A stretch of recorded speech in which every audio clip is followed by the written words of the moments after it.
Aleluia, aleluia.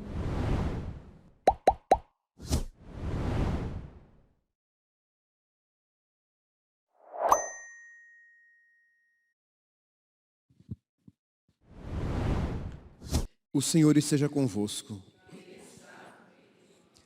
Proclamação do Evangelho de Jesus Cristo, segundo Mateus. Naquele tempo, chegando Jesus e seus discípulos junto da multidão, um homem aproximou-se de Jesus, ajoelhou-se e disse: Senhor, tem piedade do meu filho.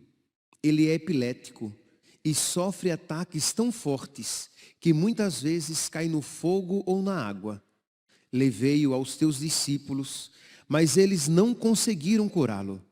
Jesus respondeu: Ó gente sem fé e perversa, até quando deverei ficar convosco? Até quando vos suportarei? Trazei aqui o menino. Então Jesus o ameaçou e o demônio saiu dele. Na mesma hora, o menino ficou curado. Então os discípulos aproximaram-se de Jesus e lhe perguntaram em particular: por que nós não conseguimos expulsar o demônio? Jesus respondeu: porque a vossa fé é demasiado pequena. Em verdade vos digo, se vós tiverdes fé do tamanho de uma semente de mostarda, direis a esta montanha: vai daqui para lá, e ela irá. E nada vos será impossível. Palavra da salvação.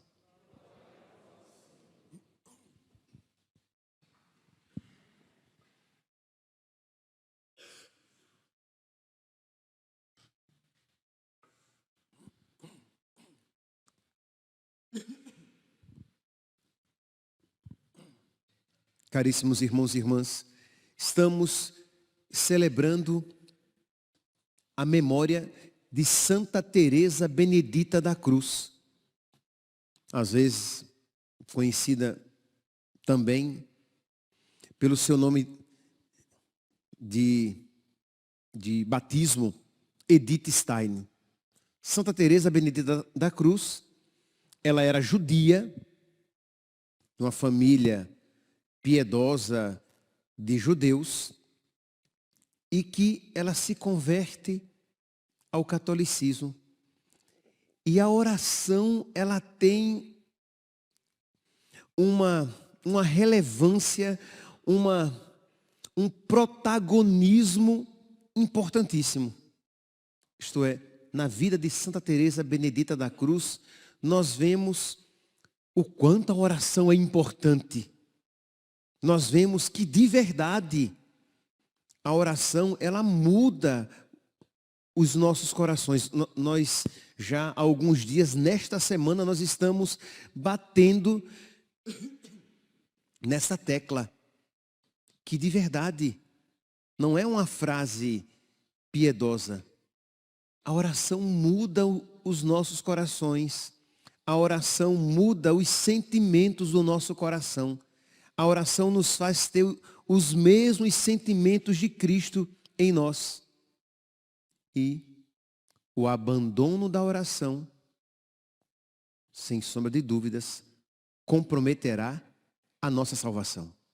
Pois bem, Edith Stein era uma menina vivaz, muito inteligente, muito esperta, muito alegre e piedosa. Ela era uma judia piedosa. Mas diz que por volta dos seus 14 anos, ela nasceu no dia 12 de outubro de 1891.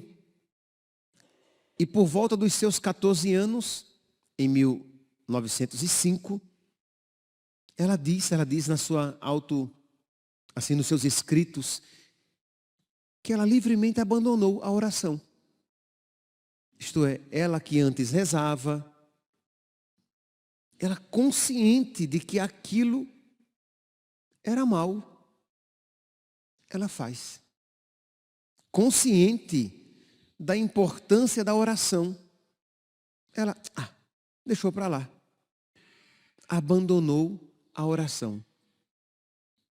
Percebe que isso não é uma realidade rara, não é uma realidade distante, é uma realidade, infelizmente, muito próxima, isto é, pode ser que você mesmo aqui, nessa igreja, vindo à missa, se confessando, comungando, mas que não esteja mais rezando. Rezando aqui, eu quero me referir ao quê? Você que tem pelo menos um momento privilegiado do seu dia em que você se recolhe e você se coloca diante de Deus, em que você reza, em que a sua alma se eleva a Deus. Pois bem, por volta dos seus 14 anos, ela abandona a oração e aquilo levará à sua perda da fé. Ao ponto que, com 20 anos, ela já se dizia ateia. Isso é de 14 anos, de uma menina piedosa, de uma menina que, para quem Deus não era uma ideia, mas uma pessoa, numa família piedosa, não era numa família pagã, numa família piedosa, ela abandonou a oração e aquilo gradativamente foi minando a sua alma e roubando-lhe a fé. No início, a gente cai num ateísmo prático. Isto é, você crê em Deus, mas ele já não tem interferência na sua vida. Isto é, você vive fazendo as coisas segundo a sua cabeça, as suas escolhas são segundo a sua vontade. Deus não é alguém que interfira no seu dia a dia, embora você não o negue de fato. Depois começa a brotar um certo agnosticismo. Será que Deus existe? Pode ser que sim, pode ser que não. Na via das dúvidas, eu vou ser feliz aqui. Pode ser que sim, pode ser que não. Na via das dúvidas, eu vou me realizar nesta vida. Até que você pode chegar a uma atitude em que você diz com toda clareza, eu não acredito na existência de Deus.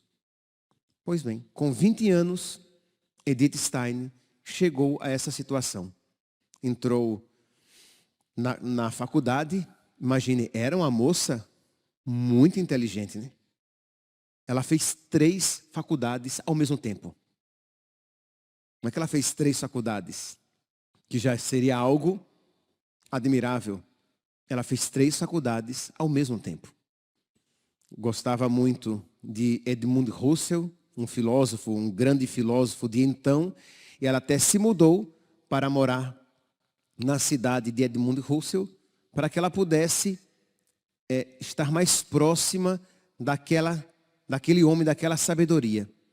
Pois bem, com 22 anos, o Pai Nosso, ela ouve falar do Pai Nosso. Ela era judia, ela não sabia das orações dos cristãos. E por curiosidade acadêmica, ela estuda aquela oração, que lhe parece uma oração bem interessante. Aqui também é a ação da graça de Deus, Deus buscando aquela alma, né? Foi algo muito sutil, que ela nem sequer percebeu que já era nosso Senhor, que estava ali novamente tentando passar pelas frestas do seu coração para transformar a sua alma. Deus quer a nossa salvação mais do que nós a queremos. Deus está mais empenhado em nos salvar do que nós mesmos, os primeiros interessados. Então Deus não abandonou Edith Stein. Então ela vai, ela estuda aquele Pai Nosso, mas nada de muito relevante acontece no coração dela. Em 1914, ela com 23 anos agora, ela conhece Adolfo e Ana Reinhard. Adolfo era judeu, mas estava num processo de conversão ao catolicismo. E aquilo mexeu com ela, porque Adolfo era também discípulo de Edmund Husserl. E por que é que ele queria se tornar cristão, queria se tornar católico? E aquilo mexeu com ela. Mas ainda não foi o suficiente para mudar as suas convicções. Mas o nosso Deus é o Deus da paz, que não nos deixa em paz. Deus já estava ali incomodando o coração dela para abalar aquelas suas ditas convicções. E em 1917, ela agora com 26 anos, começa a guerra, a Primeira Guerra Mundial, e aí ela tem que parar os seus estudos e se dedica com muita generosidade. Ela entra na Cruz Vermelha e vai cuidar dos doentes, dos que estão morrendo. E assim, ela se dedica com tanta grandeza, né, com tanta abnegação dela mesma, noites em claro, noites mal dormidas, pouco preocupada consigo mesma e dedicando-se ao outro, que ela ganha a medalha de honra pelo mérito que ela obteve, né? Isto é, com que grandeza humanitária ela tinha se dedicado àquelas pessoas. E mesmo que ela não soubesse por quem ela estava fazendo, mas existia uma grandeza, uma generosidade.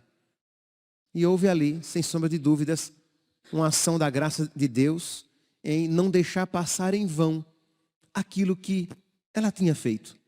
Neste período, então, final da guerra, diz que um dia ela entra numa catedral, na Catedral de Colônia. E ela entra por curiosidade, isto é, ela queria conhecer a arquitetura, a arte.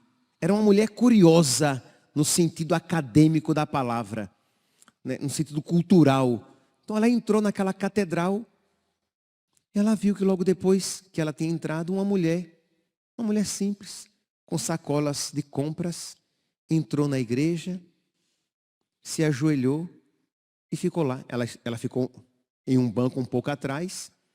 E ela viu que a mulher ajoelhada estava ali em silêncio, diante, né, do altar, diante do tabernáculo. E ela percebeu que a mulher às vezes ficava de olhos abertos, às vezes de olhos fechados, às vezes até balbuciava alguma coisa, mas ficava em silêncio na maior parte do tempo. Depois de alguns minutos, pegou suas sacolas e foi embora. E aquilo mexeu com ela. Porque ela já tinha frequentado algumas, e ela fala isso, que ela já tinha frequentado algumas igrejas protestantes, mas lá as pessoas iam para fazer alguma coisa, ou para ver alguém fazendo, para escutar aquilo que era dito. Ela tinha frequentado a sinagoga, e as pessoas iam para ver, para ouvir algo que era feito, que era dito. Mas ali, aquela mulher entrou e parecia não fazer nada.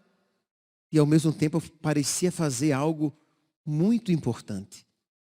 E ela começou a se perguntar, mas será que não existe mesmo?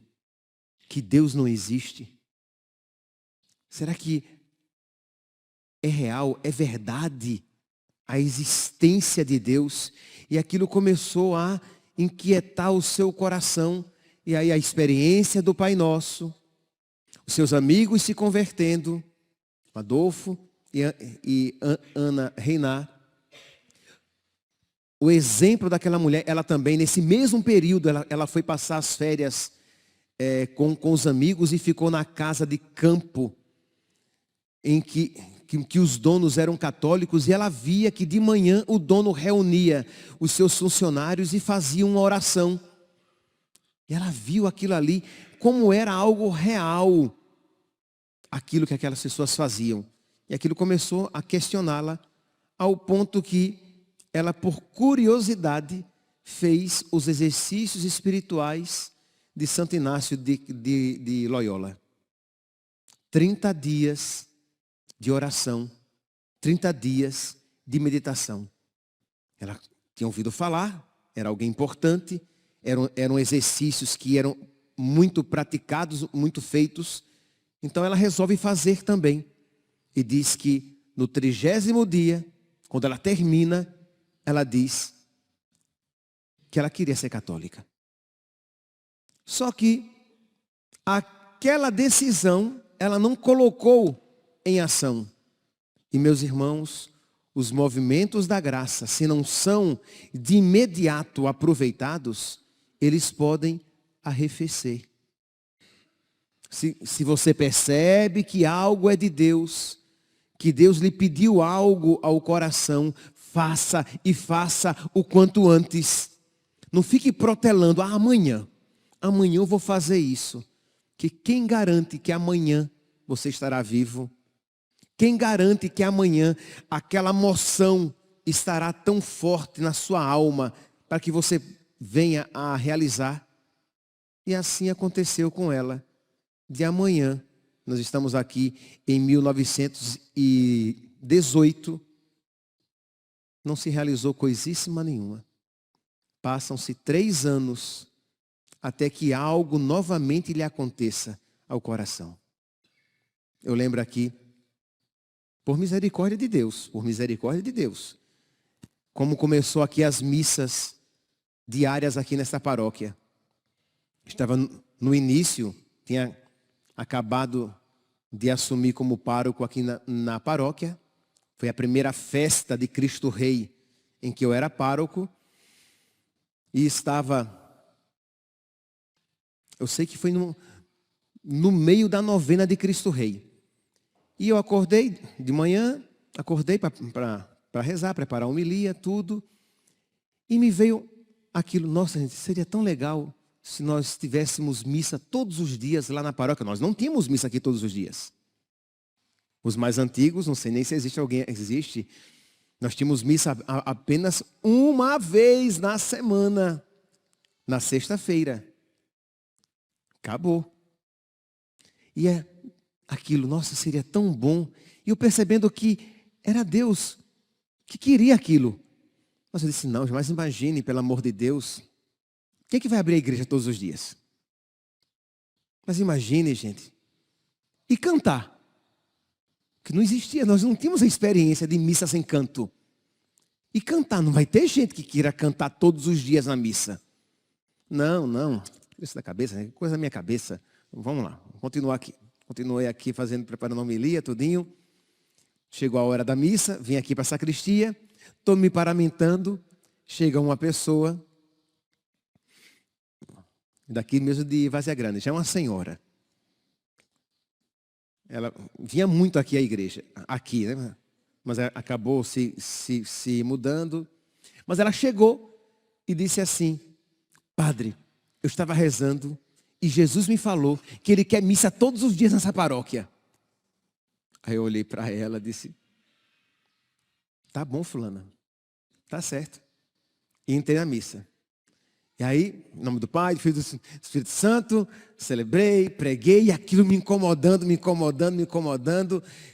consagrou, dei a comunhão, oremos. Meus irmãos, então, a partir da próxima semana nós teremos missa todos os dias aqui na paróquia. O Senhor esteja convosco. Abençoe. Digo, acabou, já disse, agora não tem como voltar atrás. Porque eu sabia quem eu era. Se eu fosse para casa com aquilo formigando dentro de mim, eu ia encontrar 1001 motivos para não ter missa. E aí, dito e feito, quando eu entrei na sacristia, padre, quem é que vai abrir a igreja? Ah, se não tiver, eu abro. Padre, quem é que vai cantar na missa? A missa em silêncio. E foi. Meus santos, quando você perceber que Deus está lhe pedindo algo no coração, que é algo de Deus, seja rápido. Não protele. Não deixe para amanhã, porque pode ser que amanhã a graça arrefeça no seu coração. Esfrie no seu coração. Pois bem, então, de 1918, quando ela fez os exercícios espirituais, e aquilo lhe ficou martelando no coração, foi até o que? 1921, quando em outras férias, na casa de amigos, os amigos saem, e ela fica sozinha na casa, e ela, como uma boa curiosa, ela vai bisbilhotar os livros da biblioteca desses amigos, que eram cristãos.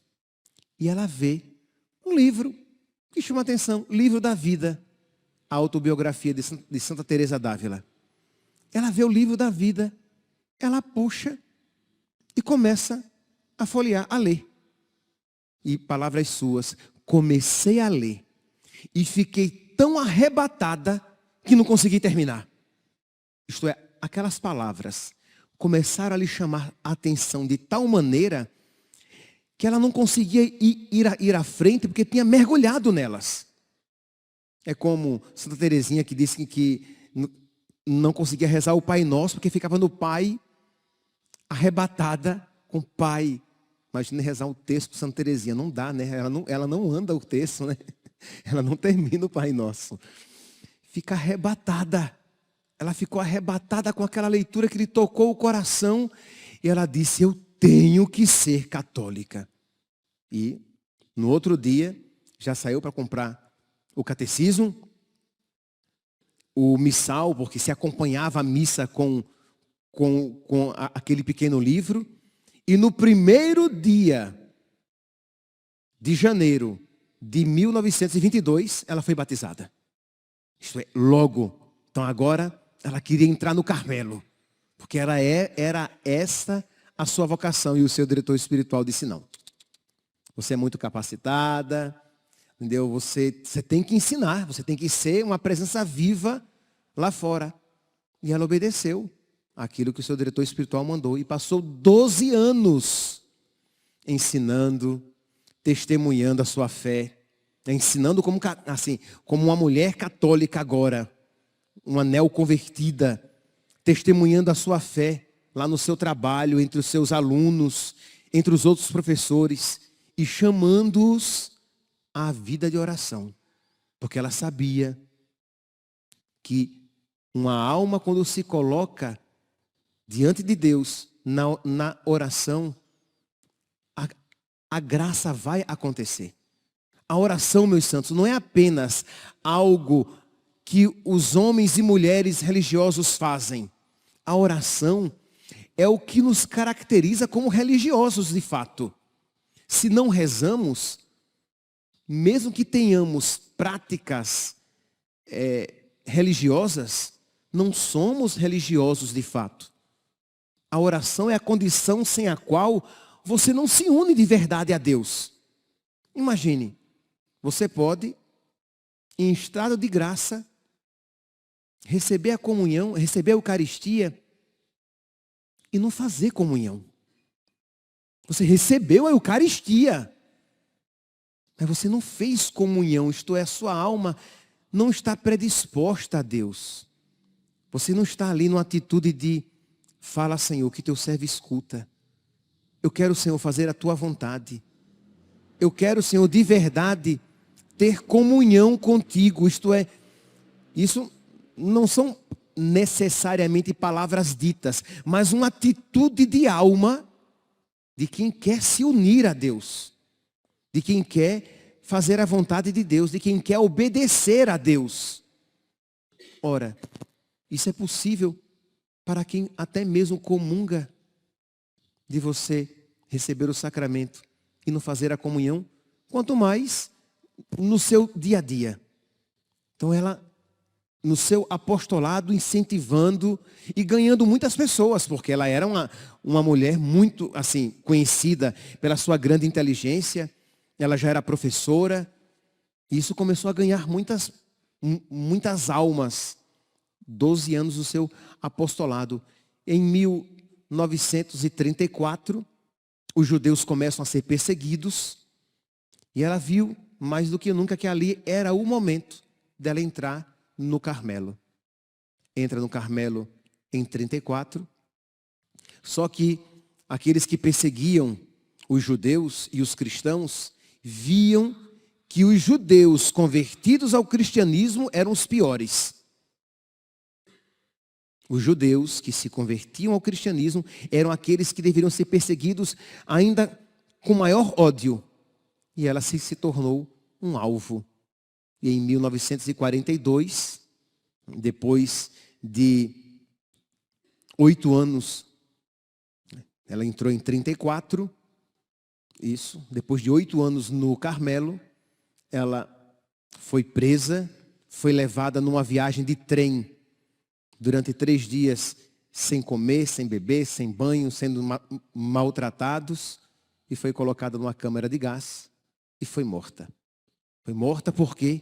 Porque ela era uma judia convertida a Cristo. E aquilo trazia um ódio, isto é, um ódio particular.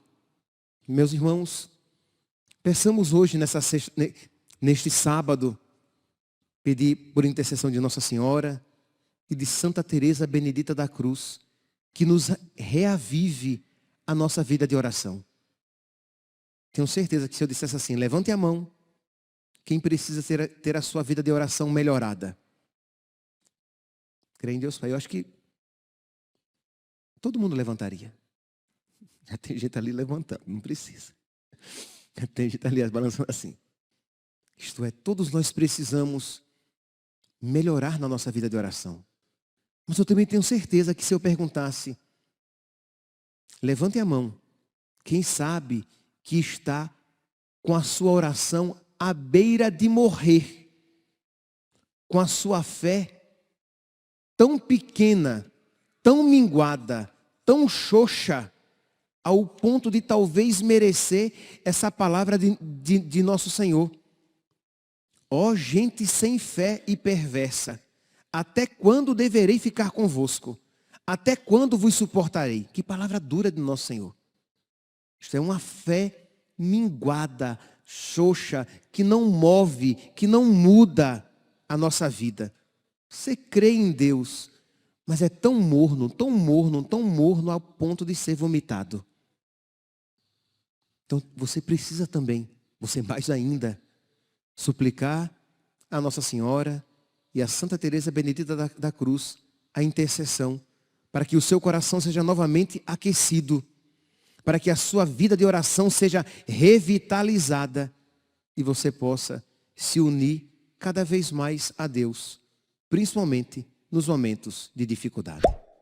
Louvado seja nosso Senhor Jesus Cristo, para sempre seja louvado.